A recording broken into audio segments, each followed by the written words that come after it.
Hi, folks. Welcome. My name is Gautam Bhan. I teach at the Indian Institute for Human Settlements in Bangalore. And I'm really happy to be here with colleagues and friends from different parts of the world who have been working together for a while and are taking this opportunity today to present and share our work with you.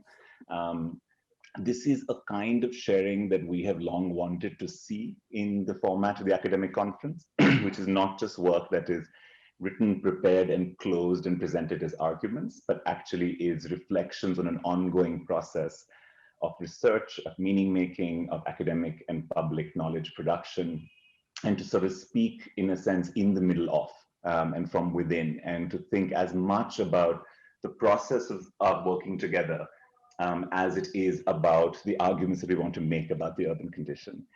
I'm very happy to be here as part of Urban Arc and want to thank the organizers for inviting us to pull together this conversation. A note on our format, representing part of the things we're going to be saying about our methods and our ways of working together. We are not presenting 4 individual papers. We are presenting our work actually the way we normally work. And what's interesting is this is the time slot for our usual weekly meeting, something we'll talk about a little bit more later. So in one way, we're sort of just inviting you in to a conversation that we have regularly. And it is a way to demonstrate what we mean by a certain collective process of thinking and arguing together, which is a central part of the story that we want to tell today. So my friends with me here, there are 4 of us. There's Abdoumaliq Simone, and whose work needs very little introduction about writing about urban and southern theory, and writing in ways that leave all of us jealous of its lyricism and always moved in unexpected ways at the end, often without warning, which is something we give him a lot of grief for. Kelly Gillespie joins us from South Africa, where she's at the University of Western Cape in the Department of Anthropology. And Kelly's work for a long time in the South African context has been on questions, particularly of incarceration, police violence, questions of violence within and pre and post-apartheid South Africa, and recently a lot of work in thinking through questions of abolition, questions of social justice in South African cities. And Teresa Caldeira, who is at Berkeley, whose work on Sao Paulo and on questions of thinking about particularly the questions of peripheral urbanization, auto construction, thinking about southern materiality is something that we all know very well. For me, it's always wonderful to be in any panels with her because the fundamental interaction I have of her, which I make every time, and it annoys her every time, is that I've been very lucky to be her student and continue to insist upon being that, even if she no longer wants either that mantle or my baggage, but she's stuck with it. So that's the way it runs. So here's how we're going to present. I'm going to hand over to Kelly, who'll open us up talking a bit about the idea of the transversal and introducing you to what we consider our shared project. And then to demonstrate the process of our collective thinking, Teresa will introduce to you what we are calling a puzzle from Sao Paulo, which is sort of the way we work, to begin with a deeply rooted puzzle, in particular urban arrangements and conditions from which we begin thinking together. Malik will then respond and think with that provocation, that puzzle, which doesn't mean to respond to it or to think through it or to structure it up as a case, but actually to use it as a way to theorize and think from place. And then I will add a response to that in close, but reflect in my comments mostly on our method. We go back and forth with each other in different ways, and we are hoping to do all of this in about the next 50 minutes to an hour and have about 20-25 minutes together afterwards for questions and provocations and thoughts. So thank you for joining us today again. It's wonderful to see so many of you here. And Kelly, over to you to start as well. Thanks, Gautam. Hi, colleagues, and welcome to everyone here. It's lovely to see so many people online.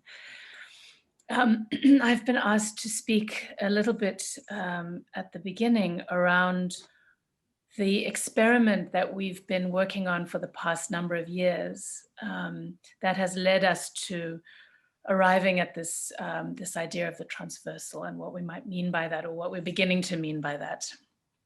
We work in and from 4 very different cities: Delhi, Sao Paulo, Jakarta, and Johannesburg, which are all archives of urban experience that we contend, even as that they are in very different places and have quite different historical and contemporary processes, have a lot to do with each other.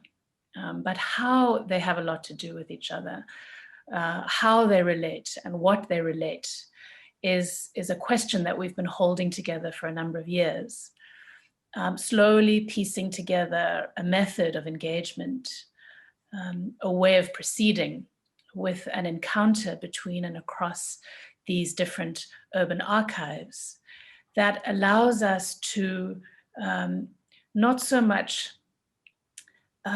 name them, but to move with them, to create knowledge about them that moves with the processes that are unfolding in them, and that is attentive to an ethics of care about them, and also attentive to a politics of redistribution in and across them.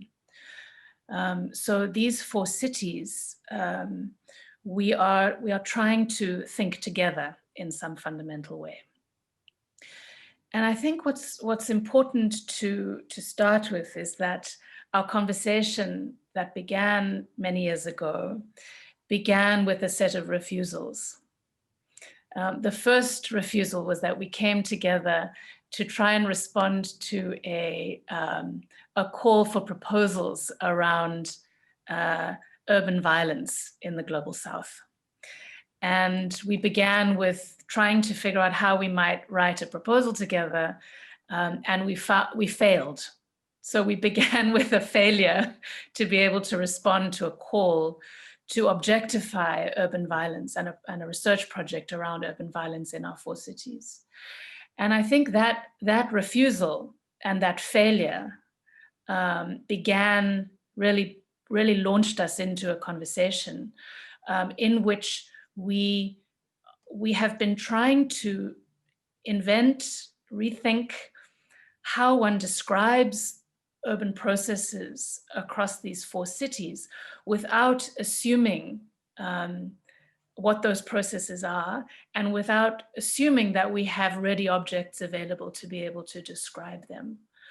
So in a sense, the refusal is not only on a kind of glib or easy characterization of something like urban violence, but it is a refusal of an inherited set of representations of the cities that we care about, a refusal of an inheritance of a form of knowledge making that too quickly, too easily participates in what you could call a colonial, what you could call a racial, what you could call a class violence of naming and of identifying.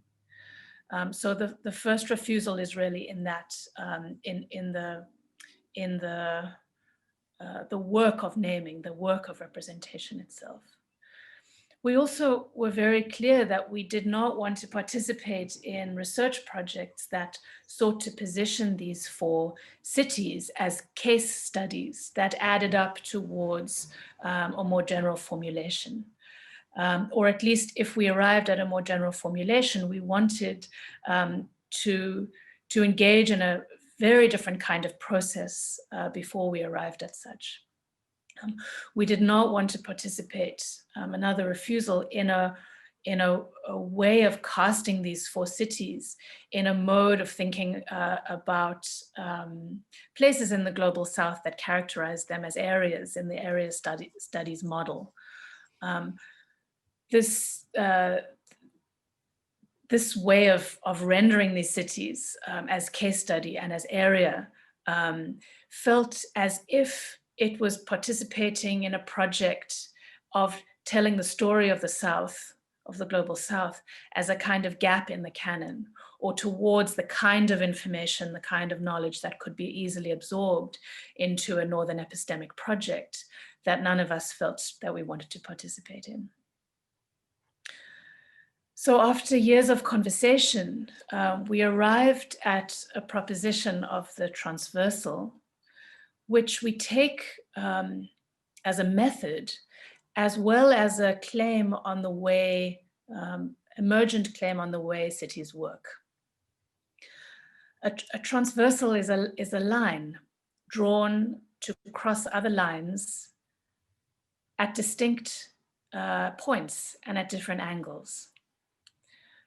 We draw a transversal in order to ascertain what possible relationships might be between other formations in space. So transversality is what we call our seeking out of multiple distinct points of intersection that are fundamentally material in their proposition. So how can we think of a conversation between these four cities as material points of intersection that don't necessarily trace from any sort of obvious naming that comes out of an epistemic record, but that begins from multiple plural sets of intersection? So we assume, I think, a fundamental relationality, but it's a kind of relationality or an intersection, plural set of intersections that is often difficult to know without an open and active conversation, a way of proceeding that allows for a plurality of objects to be on the table, at play in conversation, and available for a multiplicity of crossings, as well as for a multiplicity of disagreements in interpretation. And it's this disagreement, this multiplicity, this plurality that we court actively in our conversation as a way of proceeding and as a method. So this is what we attempt with working transversally, working with and along the transversal, these lines of intersection, the drawing, the active drawing of lines in and across material archives. It's different from tangency. Transversal is different from the tangent. The tangent has a logic of things moving alongside or next to each other, right? Tangency is the logic of area studies or case studies. It's also the logic of disciplines, of fields of studies. And we're not seeking out also a project of comparison, which also often runs along this idea of tangency. The comparative, we think, takes too many liberties with objects, makes too many assumptions about objects. So how do we know that when we say labor, for example, it means the same thing in different places? How do we know when we say family or race or gender or LGBTIAQ+, or migration or abolition? How do we know that these things mean the same thing? So our effort is to think about how we begin with a more radically plural and voluminous set of smaller objects, and build our ideas from there. So a multiplicity of small material sites. We seek to work together on small drafts, on preliminary ideas, on artifacts. And in putting those on the table of our conversation, we are trying to experiment with a method beyond the urban as a distinct place, an urban that follows the logic of area studies or case. So ours is an active effort to bring pieces together, beginning together, not with arguments or drafts, but pieces of material, fragments, and to think through the provocations of the piece of evidence or the fragment from the archive, and have these shape our conversation, shape the beginnings of argument as we think and write together in a collective effort. We're trying to attend to the beginnings of a form as we scatter these artifacts throughout our conversation and our text. Crucially, this does not imply consensus. We don't even necessarily agree on a theoretical framework. We sometimes joke that we like to bring together Marx, Deleuze, and Sun Ra in our dealings with these matters.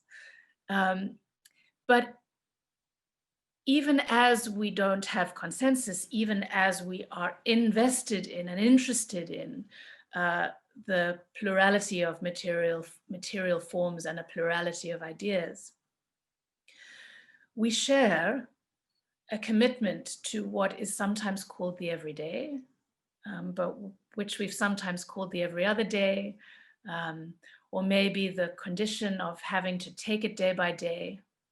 The everyday not as a romance, not as a futility, but as an ongoing process of making things livable, of making collective life, of responding to things as much as creating.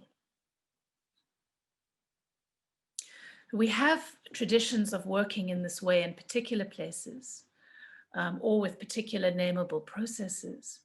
But we don't have traditions, certainly many traditions, of working in this way across different places, collectively, as a shared project of thinking and writing.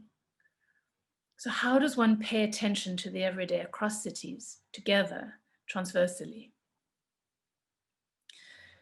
At the center of this project is a real concern with how one comes to the naming of things.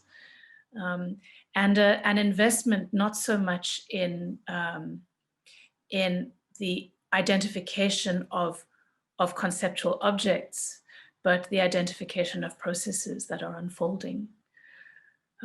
We seek to find a language that can account for these processes, for series of relationships and experiences, for persistent dilemmas, and for emergent forms. And in this work of naming together, of thinking together about how one names, we are finding ourselves drawn more to the oblique angle, to lines and encounters, thicker ways of describing the condensing of urban processes that we are following. Rather than naming too quickly or naming as an object.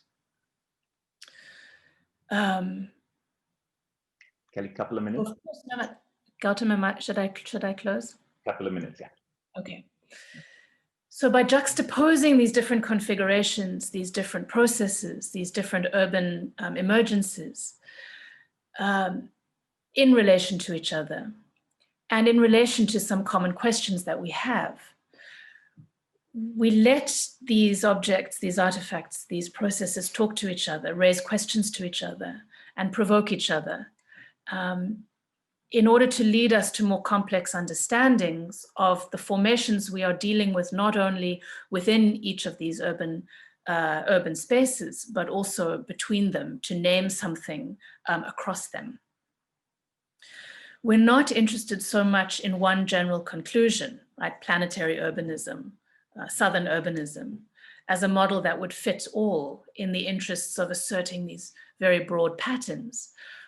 But rather, we are trying to find ways to describe how the particularity of these processes in cities can be highlighted to provoke not only new modes of thinking and inquiry, but new ways of being together, not only between ourselves as researchers and as writers, but between ourselves and the people that we work with in our cities.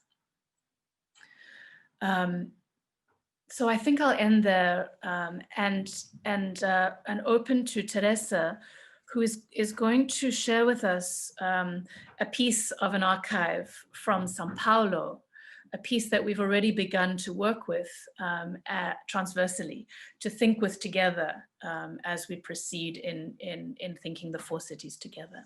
So Teresa, I'll open to you.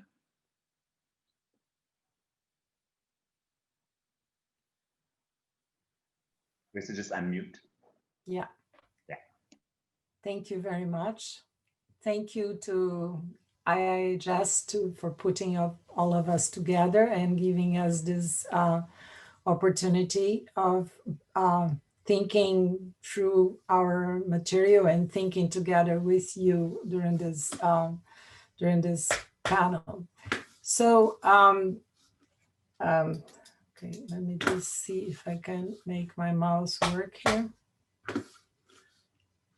Okay, so what I'm gonna do here is to work through one case and to try to exemplify how do we get there, why do we get there, and what we try to do with it. So in this case, we start with this idea that deep transformations have been reshuffling entrenched formations of class inequalities, gender hierarchies, and racial discrimination in Sao Paulo. These changes are not monumental, broadcasted on the evening news or made especially visible in scholarly literature. They happen at the level of the everyday and are seldom not the result of any organized action. They have not been planned by any kind of institution. Rather, these transformations have unfolded through small changes in practices here and there that after like 2 decades have amounted to a revolution in ways of living together, shaping femininities and masculinities, conceiving of racial identities, challenging barriers of class, and of using public spaces. The detection of these transformations requires paying attention to the everyday, to the tacit ways of doing things, to ways of acting in concert with others, and to repertoires and languages people use to communicate and reflect on their lives. In sum, requires us to pay attention to what we call formations of everyday life, of collective life. But how to identify among the mass of everyday events, gestures, practice, those that are worth paying attention to, pursuing, documenting? How to identify what points to significant transformation? One simple answer is pay attention to formations that seems to present a puzzle, that seems to be emergent, or to that introduce uncertainty in ways of understanding. The emergent is what cannot be grasped with existing categories and ways of understanding. When we cannot describe a process or a social formation with confidence, when we cannot name a configuration that we're seeing, then we probably are close to that situation that is new and that is simultaneously problematic and something about which one is required to think. This requirement to think is not only a professional and academic issue, but it's also a moral and political issue. But it's still how to start.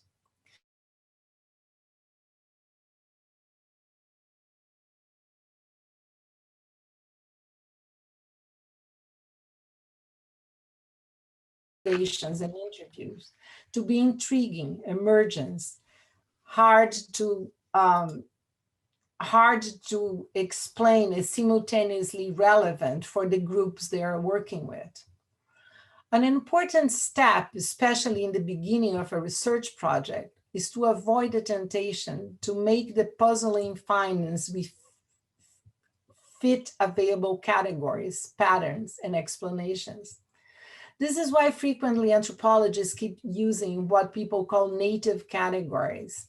That is, the terms used by people in their everyday lives, instead of using social science categories that might be more commonly shared in academia, but run the risk of doing away with the puzzles. A puzzle is always a good way to start. So in the next minutes, I would like to elaborate on a puzzle that has been keeping us thinking for a while and about which we want to continue to reflect with you today. I have been doing research in the peripheries of Sao Paulo for over 40 years and have registered in different ways how the role of women, their agency, and the ways of conceptualizing them have changed considerably from the 1970s to the present. So one of the changes that I could observe, and that has been confirmed by statistical data, is the increase in the number of women raising children by themselves, that is, without living with the father of their children. This number has reached 60% of the mothers in some areas of the peripheries of Sao Paulo in the last years. In 2018, we noticed that these women were using a new expression to refer to themselves. They're calling themselves mãe solo, which means solo mothers. They were rejecting the usual expression used by the majority of people and by social scientists, which would be single mothers, mãe solteira in Portuguese. So they're calling themselves solo mothers. Thus, we had the beginning of a puzzle, an unexpected elevated number measured by a demographic indicator, and a totally new expression. We pursued this puzzle both historically and ethnographically. And here I will talk about we, and I will be referring to me and the group of researchers who worked with me in 2018 to pursue this research. They were all young scholars from the peripheries of Sao Paulo. So historically, we went to my archive of ethnographic data collected in peripheries of Sao Paulo in the last 40 years. For the period of the late 1970s to the 2000s, I found many types of indications of the deep stigma and marginalization associated with being a woman, but not a widow, raising a family without the presence of a man. In the neighborhood where I did most of my research in the peripheries of Sao Paulo, they were not too many, and residents called them mulher largada do marido, which literally means in Portuguese, a woman dumped from the husband, and it's a grammatically incorrect phrase. The correct phrase would be dumped by the husband, but they would say dumped from the husband. Interviews I conducted in 1979 helped to clarify this grammatical displacement and to evaluate current transformations. Several of these women were in fact not abandoned by their husbands. Rather, they decided to leave them because they could not tolerate them anymore. But they still refer to themselves as largadas, abandoned. In the late 70s and 80s, women who faced marginality but had the courage to change their lives lacked terms and ways of conceiving of their own agency. They were still largadas, damped. This was a situation associated with shame, a shame they usually countered by underscoring two facts: their success in raising their children in spite of humiliation and suffering, and the fact that their houses were meticulously clean. But it was also a situation of irresolvable ambiguity. These women had to construct their lives in entirely non-normative spaces. To raise their children, they had to work like a man, they said, and to be heads of households, a male position. They could not just be either women or mothers. In the 1990s, I still found similar formulations among hip hop artists, women who considered that to be successful in hip hop scene, they had to be a man. They had to act as if they were a man. By the 2010s, the expressions largada do marido had vanished. In 2018, my team and I interviewed several women living without a man and raising children by themselves, and none used the expression largada, dumped. And the expression was not mentioned by other interviewees either. As a matter of fact, these women tend to not use the expression single mother either, as it carries a stigma. They prefer to use instead the expression solo mothers. They assert their agency in the choices they make and definitely do not express a sense of shame. They are not victims nor inevitably suffering. They have simply chosen to raise children by themselves, slowly, Solo mothers have multiplied in the neighborhoods in the peripheries, and the expression became popular. Their families and neighbors no longer tend to shame them openly, even when they do not agree with their choices. Additionally, women have educated themselves and substantially expanded their insertion in the labor market. Women now work, period. This does not mean to work like a man. To work and to support themselves and their families, solo or not, are no longer associated with performing male roles, but are rather signs that they live other lives. Roles, sensibilities, practice, and language have changed. An important observation about this historical investigation is the following. The archive has to be engaged on the basis of questions formulated from the perspective of the present. New formations may be detected via comparison with past arrangements, but the questions have to come from the present and its puzzles. If one starts chronologically, the contrast between past and present may reveal more what is vanishing or what has disappeared than what is emerging. One of the main risks of this procedure is nostalgia for another era and its praxis now in rapid transformation. Thus, the effort has been not to write a history of women or even of single mothers, but rather to focus on the present and to problematize its emerging forms. In other words, the archive of the past is an important reference to decipher the puzzle of the present, to confirm the emergency and the change, and to guide to new questions about the new, but is not the starting point from which to analyze the present. To identify changes in conceptions and vocabulary, it's an important step, but not the end point of research. Ethnographically, we did several more things, starting with the following two. First, we tried to discover where the expression mother solo had come from. As far as we could find out, the expression started to circulate among feminist collectives in the peripheries. These are groups of women who identify themselves as feminists and who get together to discuss the problems they face. These collectives are very close to groups formed by LGBTQ plus people with whom they share not only concerns and interests, but frequently experiments with sexuality. Several of the solo mothers we interviewed told us they are bisexual. In the last years, the presence of LGBTQ people in the peripheries has increased dramatically. In the past, openly LGBTQ people were restricted to a few neighborhoods in downtown Sao Paulo, but now they are increasingly present across the city, including throughout the peripheries.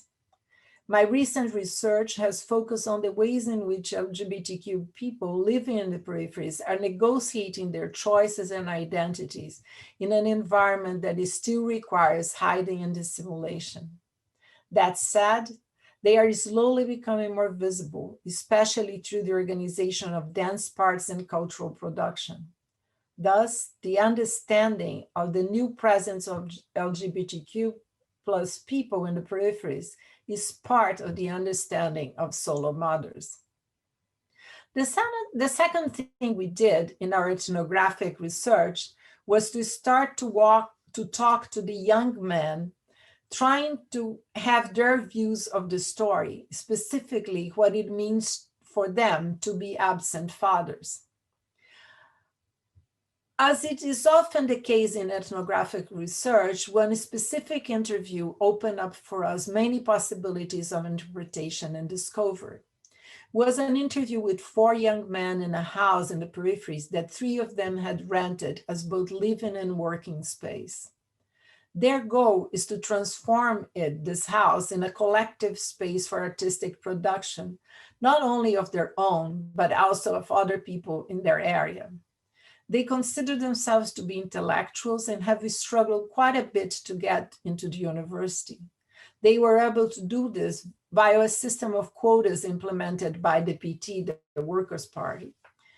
This system allows them slots with fellowships in private universities, but these slots are not available for all courses. They have to choose among available possibilities and thus landed in courses like edu communication or communication for education or visual arts. Well-regarded and professional courses rarely open quota slots, and they have failed continuously the exams for the public universities that would have allowed them to attend the courses of their choosing. They cannot survive on the basis of their degrees, but two of them managed to get jobs as teachers in public K-12 schools, badly paid but stable. They are committed to practice visual arts and theater, but know that they cannot survive on this basis. Sometimes they get some gigs, but basically they have either to teach or to do something else. In an event, they represent the first generation of young men born in the peripheries who decisively distance themselves from the factory and manual labor who defined the lives of their parents. Their parents had no university degrees, not even a high school degree. In fact, and to return to the issue of the family arrangements, none of them has lived with their fathers. They were raised by their single mothers, all domestic servants, and sometimes by their mother's parents. All their mothers had different children from different men. One of the interviewees already had 2 children from 2 different women. One of the kids, a toddler, was on his lap during the interview, drawing on a smartphone. We discussed openly about issues of children, partners, marriage. They all said that they are heterosexuals. They have no interest in married life. They recognize their children, but as one of them said, children don't make marriages. They want freedom and autonomy and to live only among friends without family responsibilities, without having to come back home and make dinner every night with the same person, as one of them said. They despise the women who, according to them, are looking for stable emotional relationships. They say they support feminism. The themes raised by this interview and by our conversation with solo mothers are many and not always clear. The investigation is ongoing. When one can start to perceive a complex elaboration of masculinity in the absence of what used to constitute the normative for male workers in the peripheries. This normative model involved a stable job, usually manual and badly paid, the not contested role of head of the household providing for the family, a nuclear family, and an auto-constructed house. The young men we interviewed and many others have never known this model in practice. They have never lived with their fathers. Their mothers are probably women who at that point in their lives thought of themselves as largadas do marido, dumped from their husbands and working like a man. But if in the case of their fathers, the distance from the mothers described as a failure of the man and as the heroic effort of the women to maintain the family, in their cases, the mothers directly rejected and their lives become an exercise in autonomy and rejection of a desire for stability they attribute to the women they have children with, but not want to live with. I will stop here and let my colleagues elaborate on these cases and on the ways in which we both construct and interpret the puzzles about the transformations and emergencies we find in young people's way of conceiving of masculinities and femininities, ways of living or not living together, having children, feeling free and autonomous, and thinking of their sexualities. I would like to suggest, however, that the configurations we're finding are an important part of the various processes that in the last years have contributed to destabilize pre-existing formations of the heteronormative family. In fact, this family, usually a heterosexual couple living together with their children in a single family home, has been usually more an imagined model than a reality. as people from different classes have had different possibilities of making it happen, especially in contexts in which a small space for living have to be shared with many, contexts in which resources for surviving have to be assembled in various combinations, context in which men had to migrate for work and women took care of the rest of the household by themselves, or in context in which a large percentage of men were imprisoned. But it has been a powerful normative model nonetheless, and for a long time. Given the widespread existence of other types of arrangements, however, it seems that we should consider the possibility of thinking in other terms, and to start to put aside categories such as family, nuclear family, household, single motherhood, father absence, and so on, and search for other categories that could give us better way of explaining and describing what's really going on in everyday lives. Thank you. Thanks a lot, Teresa. So I'm going to pass it on to Malik to think with and from this piece in a way we would usually do in our conversations. And just to logistically note from this point, any of you who would like to put some questions in, please use the Q&A box that you have, and I'll pick them up at the end of it. I won't be looking at the chat, so please look at the Q&A box itself. Malik. Thank you, Gautam. So Teresa has been considering the remaking of this normative model of household and collective life across the peripheries of Sao Paulo. And within the kind of common imagination, these peripheries are often deemed as Black spaces. So what I want to do is to appropriate a notion from a critical Black tradition, the notion of spaciousness, to think of the peripheries not so much as a geography, but a process of creating spaciousness for residents that are both more and less visible. And to think through this conundrum of the remaking of household and collective life within a process of a heightened valorization of circulation and provisionality as key urban orientations. So both volitional and involuntary displacements to the extensions of urban regions culminate not so much in resecuring a destination in affordable housing or new forms of livelihood, but a prolonged process of hedging, where an atmosphere of temporariness prevails. So here the objective is to find a cheap way of dealing with the pragmatics of having an address, of parking belongings and some family members, of securing some form of shelter, so as to allow investments in circulating across different domains of an urban region in an opportunistic search for better deals and more advantageous positioning. So many formerly urban core residents in Jakarta, for example, faced with efforts to repair built and social environments that are increasingly labor intensive, with increased cost of living and intensifying local political antagonisms, often opt out for temporary locations at the extensions, at the hinterlands, at the periphery. They sense that the dispositions of an urban future, something which they cannot yet describe with any precision, nevertheless make their current ways of life untenable and inadequately prepared for whatever is coming.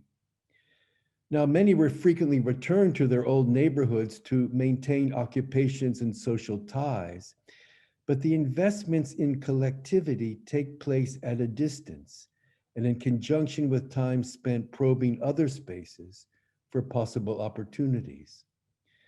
While uncertainty about the future has prompted many to uproot themselves, they are not in a hurry to establish any new roots in any specific place.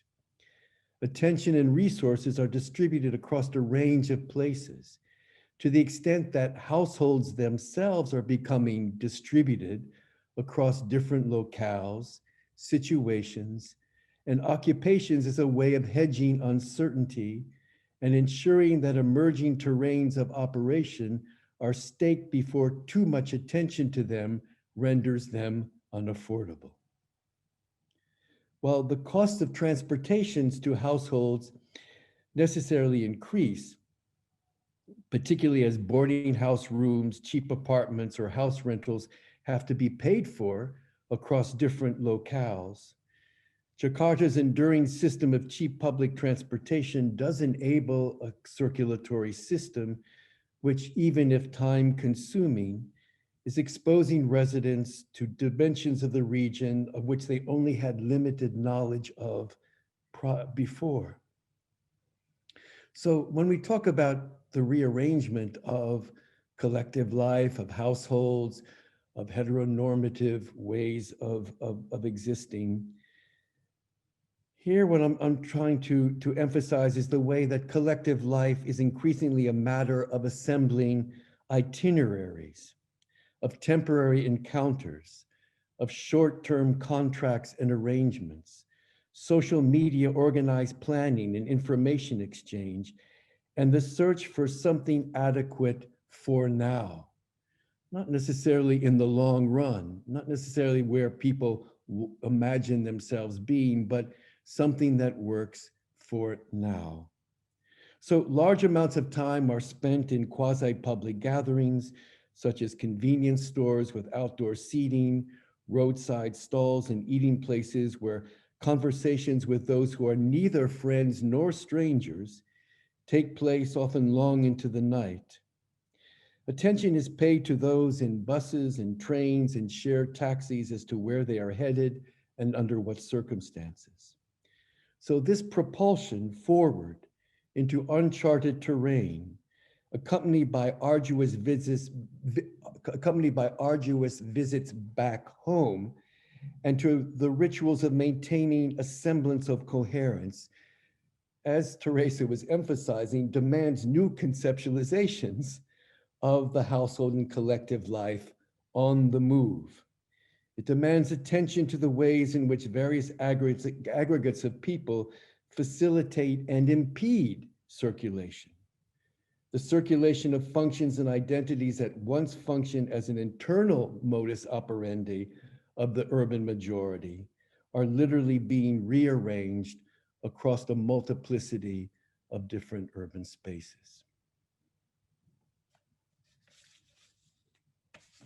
And I think that in the conversations that we've had about this question of this changing form of the household, with Maliq's move to think of it through the distribution, not just of the formation of the household, but the distribution of the household across space.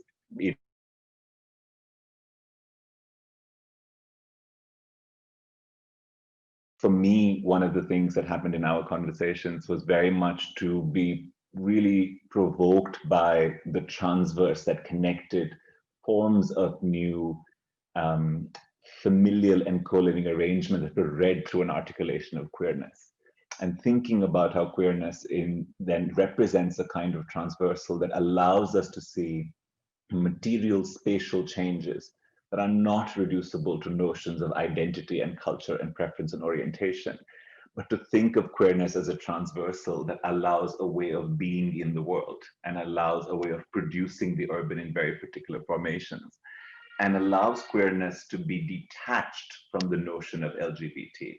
And I think that that moment, the provocation that thinking transversally as a method allows us is to take that empirical puzzle from Sao Paulo, but think through in Sao Paulo itself about what it means then to think of the production of space through these kinds of everyday arrangements of not just lived experience or affect, but of real material, spatial, and physical infrastructures and environments.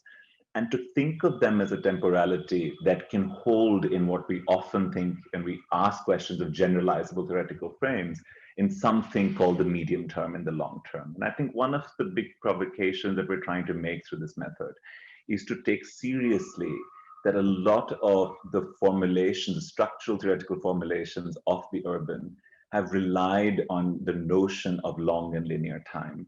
And I think that the idea that the everyday is reduced to the ephemeral or the momentary or something that cannot structurally hold the weight of the medium run or the long run is something that we find ourselves repeatedly challenging. Because Kelly's expression that she used in the beginning, the idea of the everyday, every other day, or day by day, are all capable of being long run systems. They're capable of being long run states of being.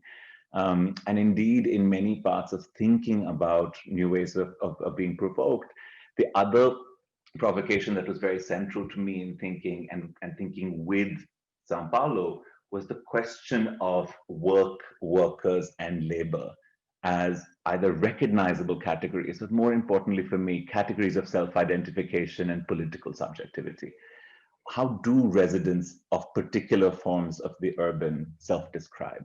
How do they claim their presence? How do they describe their presence in everyday urbanism? And what does that tell us about the ways in which the urban is produced? Sao Paulo has a history in which labor was a primary category of political and urban subjectivity. Sao Paulo is a manufacturing city built and run by the PT in terms of the Workers' Party, but it's also the city of afterwards with a democratic transition in the late 80s, as opposed to a post-colonial transition in the South Asian context. It made the return in some ways to my own archives in Delhi using Sao Paulo made me think about the history of labor as a claim to the urban in the Indian context. It made me think about whether labor was ever a political subjectivity or a site of possible citizenship, or even more simply, a site of self-description, of selfhood, of personhood. So what collectivities are possible building on the idea of labor? And I felt myself feel thinner and thinner on that ground, but not if we thought about claims that were built on the basis of work. And that distinction between work and labor, which is a long historical distinction, constantly contested in many historical and theoretical traditions, takes a particular form, I think, in the urban for me when I think with Teresa from Delhi, in terms of thinking about the fact that the claims that work makes to the urban are precisely through Maliq's notions of this everyday transitoriness, this circulation, this production with one's feet, this way of making and stitching everyday life together in a way that is neither marginal nor small nor micro, but actually fundamental, even if it does not claim and perform itself as fundamental or scalar. And what we were trying to do in thinking and introducing you to this method was to demonstrate actually the way a lot of our thinking collectively goes, which is to begin with this artifact, this puzzle, this fragment, this archive, not with a set of theoretical debates, and then see what it provokes in each of us and how it creates these new transversals. So I want to close in the next 5 or 7 minutes by talking a little bit about then what we think our method is and just outlining it a little bit more clearly to offer it in a sense as one of the core provocations of this panel. The first, I think, is the distinction between us not arguing from our cities, that the notion of our method is not for Kelly to speak from Johannesburg and me to speak from Delhi and Teresa to speak from Sao Paulo or Maliq to speak from Jakarta. It is for all of us to speak from those cities together. And what that means methodologically is to set up a kind of process where we share primary archives with each other, but access a primary archive through each other. But we analyze and interpret that archive collectively. Now, this is easier said than done because what it requires actually is a practice of repetition, of unlearning, of time, of immersion, of really taking the time to, it took us, I don't think we have a count of how many conversations over how much time around the notion of the peripheries of Sao Paulo and these forms until we got to a point where we all felt we were speaking equally from here. Right? And I think that and transverses are allowing us to do that. And I think it's important to sort of underscore in a sense what Kelly's saying, but also saying that transverses not only allow you to travel, they also allow you to route. but it allows you to root in a place that is not your own. You are not anchored. The rooting is not based on that originary claim. And I think that's a really important thing which distinguishes the transverse from the comparison or the tangent. It also means to think of collectivity as a mode of inquiry, but not just, but to think of collectivity as ways of being in the world as scholars. And I think this is really important because without that way of being, without our insistent weekly conversations, without committing to share archives and work with each other, without the collectivity that binds us, a theoretical notion of a collective inquiry is unstable and untenable and untrue. And that's the other thing that I think we're offering in terms of saying that to argue from places collectively, instead of arguing only from our case or our city, requires turning ourselves into collective thinking. It actually means returning to our cities with each other in our head constantly, returning to our archives, analyzing them through a collective set of languages and questions. And indeed, we often say to each other that whether or not we're collectively in one place, we feel like we listen collectively now. We feel like we speak to each other even outside that presence. And I think there is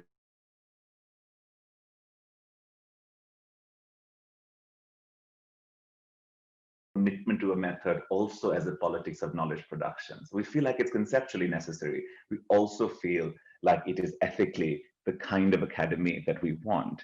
So I have a note from one of our meetings, which is a quote, and I don't know which one of us said it, but it captured in that way, it's also apt, which is to say that our attempt is to find a language not of the academy, but of politics. And I think in many ways that construction is part of that method. The echo that one seeks then is not one of empirical similarity. It is not one of it is instead an echo of a recognition of forms of relations, arrangements, and collectivities, recognitions of constituent parts of the urban. That's what we're after in some sense. That's what we're looking at. And the Southern then becomes not gap filling, like Kelly said, not empirical depth in particular locations, but in a sense, a gambit that a theory of the urban that does not seek to be universal, which we insistently don't, has valencies and densities of different kinds around its theoretical geography. And we want to build those densities from our cities. And we are, and I think this has to be said, scholars in the South. And therefore, the gambit that we are able to take on is to say, will what we say from here create different theorizations of the urban and indeed of the present? We think so. We sense so. We are taking a gamble that it is so. But we are interested again in speaking of the urban, not a particular urban, from those locations that we have given ourselves. And so our recent work, for example, on collective life, there is a reason why we wrote on that first. There is a reason it is the puzzle we are drawn to. There is a reason why it catches our attention. And I think that one of the things that we're beginning to realize that we already have these ways of paying attention individually for our own cities. And what is built in our collective method is to be able to build that muscle of paying attention beyond them as well. And the questions of which one of those transverses coalesce for us, I think, is in a sense a provocation to say, what do theorizations of the urban from the South privilege? What are those eccentric locations? What are the questions that compel us to ask? And what are the emergent present of our cities? And that is the archive that we want to forefront. And my closing comment on this before I take to some of the questions is that we are equally, however, informed and motivated and meshed in circulations and ideas that come to us from elsewhere. So one of the biggest conversations we're having in trying to figure out a transversal relation to has been provoked by the question in scholarship on abolition, coming out of the Black Lives Matter movement, coming out of critiques of racial capitalism, coming out of older and new racial and feminist critiques of incarceration and carceral politics, largely out of the United States, even though, of course, those traditions are much wider.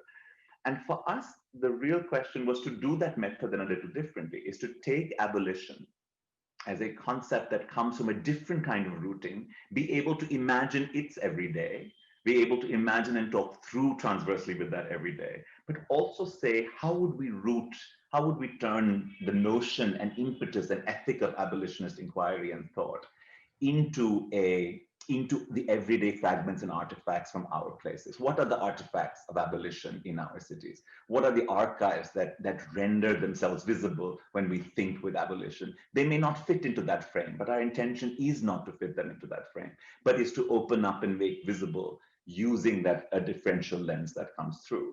And we found ourselves thinking in many ways, going back in an ironic way to the first attempt to write that failed proposal on violence, as an object that we felt you could not ever look directly at or could not speak directly about, right? Violence is fundamentally one of those objects. We found ourselves saying, but we always talk about this. We talk about the ways in which residents move to be safe.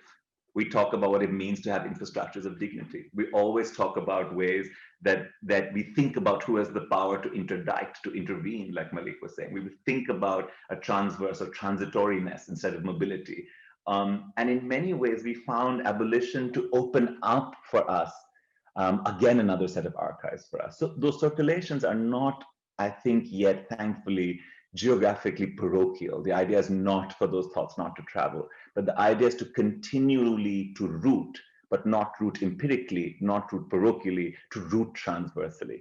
And I want to end in a sense with again a sort of tacit way of thinking about the ethic of this that has always stayed with me, which is from the work of Palestinian artists and architects and activists, Alessandro Petti and Sandy Hilal, who used to speak about the Palestinian claim of the right to return, right? And the right to return to home, to origin, to location. And they once had an installation where at the edge of the water in Palestine, they placed a board that used to list the names, dates, and locations of concerts in Amman, in Cairo, in Beirut. And they did that in order to say that the right to return is not then the right to be immobilized in place, to eternally be in Palestine and not belong to the world. That the return they sought was a return to circulation, a return where Cairo and Amman and Beirut were easily imaginable from Palestine, where Palestine belonged in the world. It was, they said once, the right to return to the Mediterranean, not just the right to return to Palestine. And I think of that shift, and I think of that notion, I think of what it says about the production of space in life. And in many ways, I think for us, it is about those kinds of, those minor displacement that allows new ways of thinking. But it is embedded not in formed archives that speak to each other through comparison, but the production of new archives that seeks to describe the emergent puzzles that each of us know how to, in some tacit and known ways, pay attention to. And it is those methods of the collective paying of attention that we're offering as a method, which has its own notions of collectivity, of time, of ethics, of process. But it is one that we are embarked in and the one that we wanted to share with you today.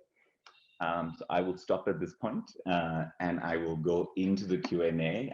We have about 15 minutes, and I'm going to read a couple of these questions up, and then I'll throw them up. So let me pick up first a question from Mukta Nayak. And she says, some of these comments remind me of new literature on mobilities and aspirational mobilities, which is bringing together youth studies and migration studies.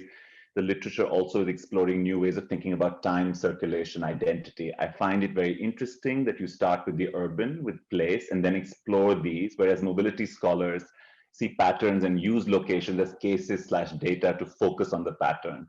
Is there possibly a productive intersection there in theoretical terms? So folks, if you can take notes, I'll read out 2, 3 at the same time, and then we can respond collectively.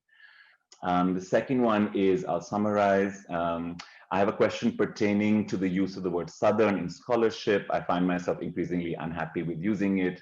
How can we move to de-exceptionalize the work on the South without evading questions of inequality, colonialism, etc.? Are we reinforcing the duality of the global South and the global North? And I think one of us can pick that up. Manis is saying, how does the transversal compare with, in a political sense, the idea of solidarity, in the sense of South-South and other lines of resistance, and in an analytical sense, say with Deleuze and Guattari's notion of schizoanalysis? And I know exactly who I'm going to send this one to among the four of us. I'll take one more and then we'll answer some of those. Monica is saying, good afternoon. While looking at the urban as a new puzzle, while it is possible to identify differences and nuances in the southern urban, is it ever completely possible to break away from the terms that are already in theory and practice, right? And I think that's something we've been talking about, and Kelly addressed that in the beginning. What does it mean? And Teresa also talked about it. So we'll pick this up. What does it mean to break with the existing terms of this thing? And getting. So let's do a round of those, and then there's a couple more that I'll pick up right after that. So Teresa, Kelly, Malik, do one of you want to pick up and go first? To respond to any part of that you want. Kelly, you want to go first? Sure. Thank you for your questions. Maybe I can go to the question of the southern and the northern. I mean, this is one of those terms that I think we all find very framing that we find very unhelpful, and we're trying to move away both from, you know, we feel even as the world remains quite stubborn in its relationship to long histories of colonial and capitalist, imperialist arrangements of power. There is the mode of either provincializing Europe or trying to consider the South as a kind of additive to a northern project of conceptualizing urban life. They just feel those moves are moves that we don't feel moves the conversation along in ways that are helpful anymore. Even though, of course, they continuously need to be done, there's a threshold that we're trying to work, which is not so much thinking about how we articulate a conceptualization of Southern urbanism across these four cities, but rather how do we proceed with a method that is very much grounded in material processes in these four cities that shifts a way of not only naming these cities, naming these processes, but creates an orientation of what I think it was Apajara I spoke about as being south of theory, not Southern theory, but having a particular kind of, it's not even an insurgent relationship to the project of theory making. It's simply assuming that these material conditions from which we live, write, think, are quite capable of describing the world without having to take as their reference point canonical formulations out of the Western milieu, ways of framing the world that are resistant to global north. We want to proceed as if our places really matter, because they do to us, as ways of being in, thinking about, and moving with the world. And I think this kind of it's more of an orientation and a predisposition to ways of building knowledge, ways of being with political movement, ways of paying attention that simply consider the world in a different kind of way and wish to move with the world in a different kind of way. And this, I think, goes to, was it Monica's point about can you break away from the words? Yeah. Yeah. This idea of the transversal as a form of solidarity. I like that formulation very, very much. That I think we are trying to think about the project of being intellectuals in a way that retrieves a kind of collective intellectual project that the university consistently tries to admonish and dispossess us of, right?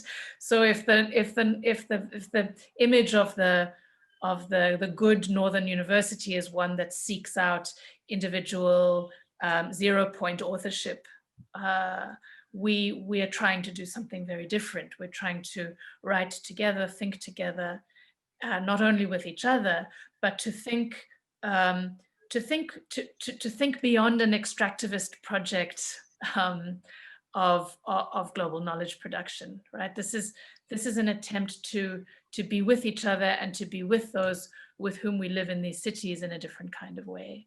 And so I think solidarities cross in many different kinds of ways. And it's also a project of slow thinking, slow writing, and more careful and precise ways of being in conversation that mimic much more a kind of project of international solidarity, certainly for me.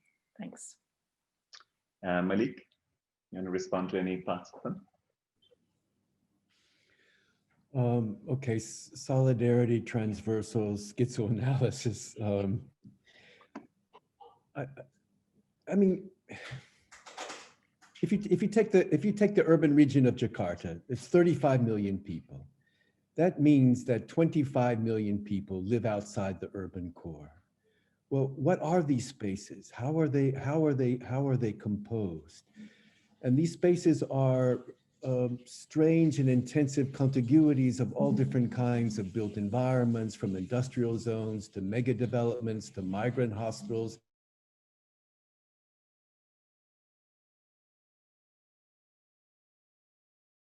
Genealogy about how all of these built environments got to be the way they are. We can do it. We can do cadastral analysis. We can do financial flows. We can see this as a manifestation of particular kinds of neoliberal policies, but it doesn't account for the way all the different lines of relationality that exist amongst these different kinds of discrete components. And what are these relations? And so the kinds of lines that are necessary to pursue in trying to understand how these places are inhabited not just by human residents, but inhabited by all different kinds of materialities, require a kind of sense of transversal that includes the imagination of particular kinds of solidarities, modes of organization, of attempting to try to struggle to find ways which support more sense of justice and equanimity. But you can't do it without pursuing all different kinds of other lines, other ways of drawing, the ways in which all of these particular aspects accompany each other. They accompany each other, and we need to understand more about that notion of accompaniment. And that means drawing all different kinds of vectors and lines across geographies that really try to substantiate the relationalities at work.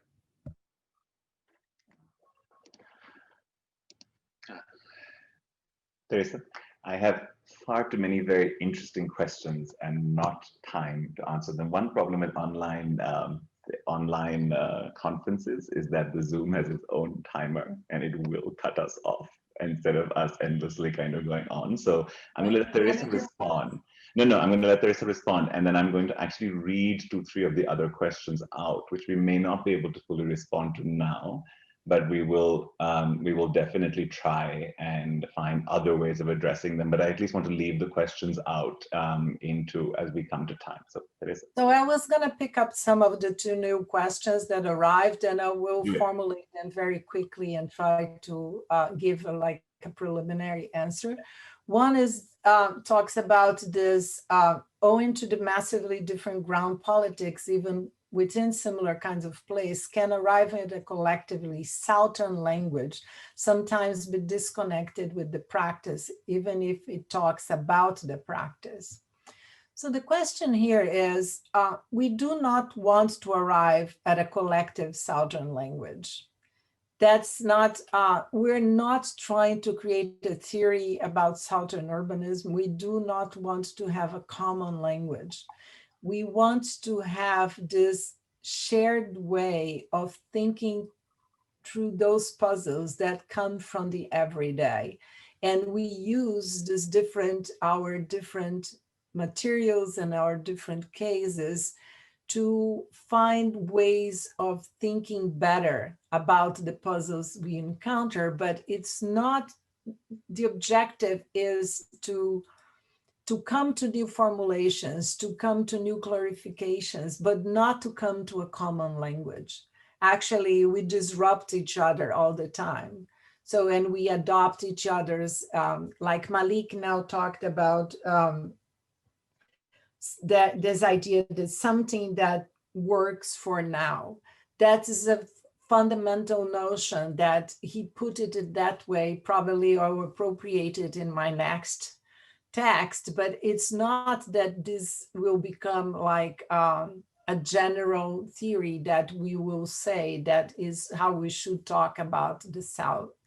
So we will insist all the time on this unsettling of thinking through cases. Yes, Kelly, you want to say something?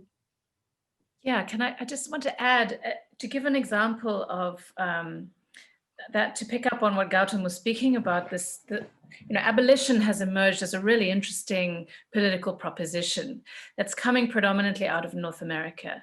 We don't see abolition as being a fundamentally North American thing. It proposes, how is it that forms of securitization that have shaped all of our different contexts land unequally in the kinds of urban contexts that we work in, and how do we disarticulate a political proposition like abolition and read it in our cities, not simply as an absorption of North American politics or terminology, but to think in its disarticulated terms. For example, if one were to think abolition from India, Indians might say, abolition doesn't make any sense here because we don't have race in the same kind of way. But abolition is, I think, foundationally a claim against separatism. It's a claim against being able to separate people who are in some ways rendered different given the history of forms of, various forms of social disarticulation, and placed in a separate enclave for some kind of containment or social control, right? So if one were to think the question of that question in Indian context, it opens up a huge question around, the history of division, of separatism, of partition, right? And so one can think about the increasing presence of Muslims in prisons, not simply as an invocation of US theory or US politics, but as a kind of history of separatism and partition in an Indian context. And one thinks of a politics that coheres around that in a really interesting way. So how do you disarticulate to its kind of constituent parts the kinds of propositions that we can pick up from a range of different places and think together in interesting ways? And how do those disarticulations allow us to imagine forms not only of theoretical, but political and ethical solidarity across these spaces? Do I have time to make one comment about, there's a very interesting question about how do you relate to like the puzzles that we're discussing with questions of the new conservatism that we find in those, in the cities we are working. I think this is a crucial question, and we did not have time to get into this, but I wanted to make one comment here, and I think it's a provocation. So I think one way of thinking about it is that the type of transformations that I've been describing in Sao Paulo, like the emphasis on the solo mothers and the empowerment of women and LGBTQ plus people, is we encounter this in such a dimension in everyday life that is so destabilizing that I think you can interpret in a way the new conservatism as a reaction to this incredible dimension, the ways in which all those new practices destabilize everything that is like taken for granted, and has been doing this. Didn't start yesterday. This has been going on for 20 years, but under the radar. And at a certain point, this stop being under the radar. And at that moment is when it becomes the target of the new conservatism. So I think that the expansion of the new conservatism cannot be separated from the power of the transformations that have been going on in the everyday. And I think that's one of the ways in which we try to analyze this, at least I try to analyze this. Bolsonaro and solo mothers are two sides of the same coins, and the rage of Bolsonaro has a lot to do with the empowerment of women. So, and I think that's an important way to interpret this new conservatism. And I think and it's also a way you can get to that way only if you go through the route we're going, which is exactly to sense the transformations in the everyday. And so if you really understand the depth of the transformation, you can understand the rage of Bolsonaro. So, and yeah, and I mean, let me take closing comments to pick up some of the other questions, and we really have to close in the next few minutes. I think there are 2-3 questions that I want to respond to. One is a question about what it means to think about larger structures of more apparent power, like global capital, like formal rules, like state practice. I think that we grapple with this question a lot as well. But one of the ways that we want to refuse it, to use Kelly's example, is to have a sort of simplistic notion of scale that sees these moving capital as somehow bigger, quote unquote, or more powerful, simply because they are more apparent or more structural. The questions of inequality are central to what provokes us to think. So there is no looking away from, say, the uneven spatial footprint of different forms of capital into, say, the Jakartan metropolitan region that Malik was talking about. But very often, I think narratives of tracing capital allow them too much legibility and too much certainty. And actually, one of the persistent points of the present urban condition is not only how much large structural formations like global capital control, but how much they don't, and how much they can be undone in different kinds of ways. So I think that I would argue that one of the debates we're having is, what does the transversal look like to speak of the flow of global finance? That would be our question, not to say that we speak of everyday life and we don't speak of global capital. We absolutely speak of global capital, but methodologically, it is still through finding the right transverse that understands it as another object, equally important as the artifact we presented today, and equally complex and nuanced and layered and embedded and unrooted. And so the question would be to turn this method into studying the formal, the structural, the capital, the apparent objects that self-describe and control their own explanation, their own narrative, and their own articulation, and to refuse that articulation, including the articulation of large capitals claim to have shaped megacities that we know they have not shaped in the ways that that they claim to have done. And I think the other two parts, putting two questions together about about the ability to do collaborative practice like this in early career work, or the need to travel to each other's cities. And these are profound, we have really honestly scraped together whatever we can. We meet when we can, we fight to talk as much. The only thing is in our power is to insist on continuous conversation. We have been to each other's cities with each other. It was profoundly transformative for all of us. But at the same time, I think of it as a necessary ingredient to have done in those ways. I think there's power in both those ways. And absolutely, like Kelly was saying, it is the truth that the current formation of the academy admonishes work like this instead of making space for it. And we didn't do this work 10 years ago.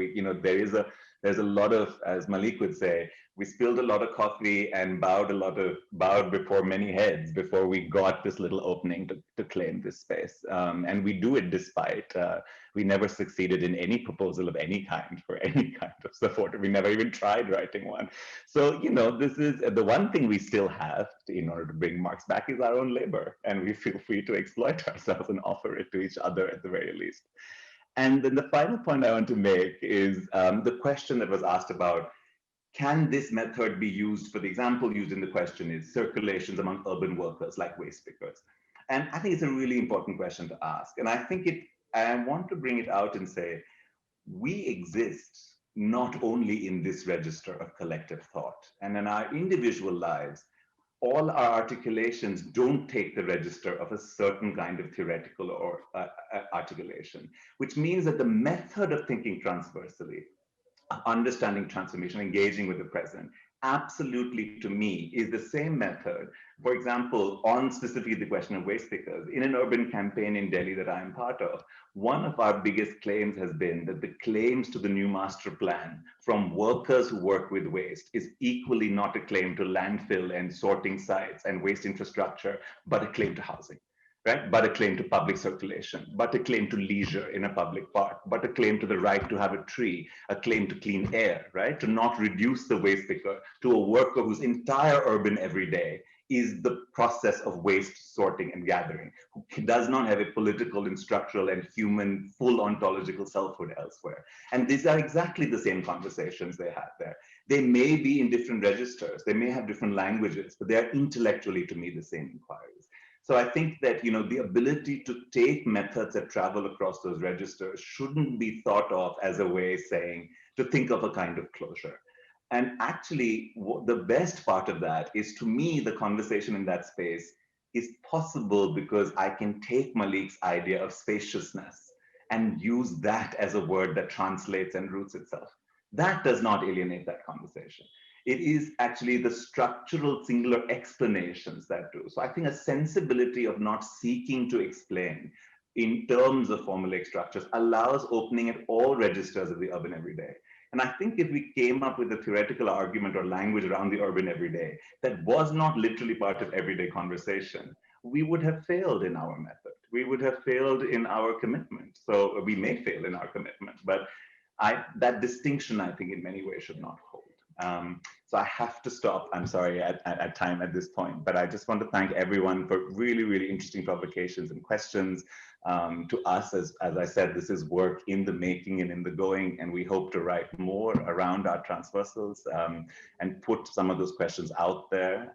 And you know, maybe as we keep going, we will keep simply call the next one Materiality and Method for the urban question, and then the South will vanish entirely and remain only because we are where we are, and it will be apparent in what we say instead of what we call it. So my thanks again to Maliq, to Teresa, to Kelly. Thank you all of you wherever you tune in from. Have good and safe days. The next panel starts at 2:50 and the schedule is on the IHS website. So thank you very much and take good care. Thank you. Bye, gang. Bye. Bye, everybody.